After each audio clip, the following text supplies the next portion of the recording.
For those who didn't watch season one, we went on our first meetup and didn't have our first date until how much later? About a month and a half, About a almost month. 2 months. Wow, almost 2 months later because Shani was long distance at the time. But I will say, when we started talking on the phone, after the first meetup, there wasn't like any, from my perspective, there wasn't any like sparks. I did not think it was going to be any romantic vibe because she was long distance and I was only interested in dating local people at the time.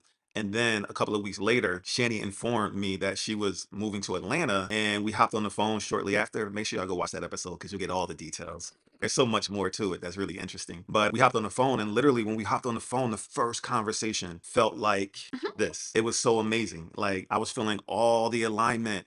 Like, she was saying stuff that I was thinking, and vice versa, and it just flowed. And I felt all the lovey-doveys and everything. And I was saying it, I was giving all the energy. It's giving some of the energy. It was cautious though. It was cautious, I and I mean, will say always no, cautious. your Some energy ways, definitely shifted though. As soon as it was definitely. time, as soon as I told you I was moving here, whole energy shift. Definitely totally different. Definitely he's cautious when he dates, Yeah. and I think that sometimes women find that to be like confusing because a lot of women like to this kind of sweep off your feet kind of energy. And that's not really his energy. He's more cautious. He's more like, let's do this kind of slowly. I want to see you in different contexts, answer these questions. Hey, let's see where we land. That's your energy when you date. Yeah, yeah, for sure. Because we're non-monogamous, polyamorous, I think that also plays into it because, I mean, for me, I know everyone's different, but I've just learned that alignment is so important. And I feel like there's so many things that we don't see early on in the process that we don't see about each other. One of the things that I don't like is breakups and breakup energy and all that stuff. Especially when attraction is strong.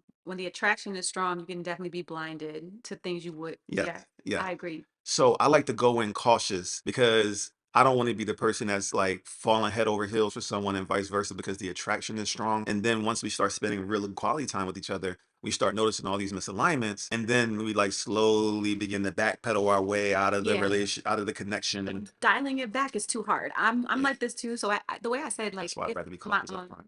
my energy, you can tell if I like you, that's for sure, but I'm also cautious. Like, I'm gonna take it slow. I'm not gonna like say, oh my gosh, we have to see each other every day, or like, let's jump in, you're my boyfriend and I love you. Like, no, I'm not jumping into those things because it's too hard to dial it back. To me, it's more prudent to go up the escalator very slowly if you're going to be on the escalator at all, because if you need to take a step back on the escalator, people are like devastated. Yeah, Even if you don't break up, they still feel the energy shift, right? yeah. They still feel like, oh, you don't care about me the same way you do. And I've said it in the past, my relationships have a tendency to ebb and flow, and I prefer that. And that has a lot to do with not just how I'm feeling about the person, but my capacity. I have children. Sometimes they need me much more than they have in the past because as kids, they're not on an upward trajectory of just needing you less and less.